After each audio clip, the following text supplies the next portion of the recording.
Sometimes when I start a new section, I like to start with the key terms. I think it helps as we start to get into the more complicated aspects and relationships later on. So let's do that now. For example, what is credit? Credit is when someone loans you something, usually money, and expects you to pay them back. So what's a credit score? It's the likelihood you're going to pay them back, and hopefully on time. So what's a soft credit pull, sometimes called a soft credit inquiry? It's when someone takes a peek at your credit history.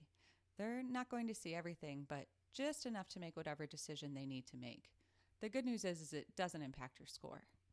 However, a hard credit pull, again, sometimes called a hard credit inquiry, does impact your score. You usually have to authorize it by signing a form, and it's really rare. Usually only when you open a new credit card or try to get a new loan.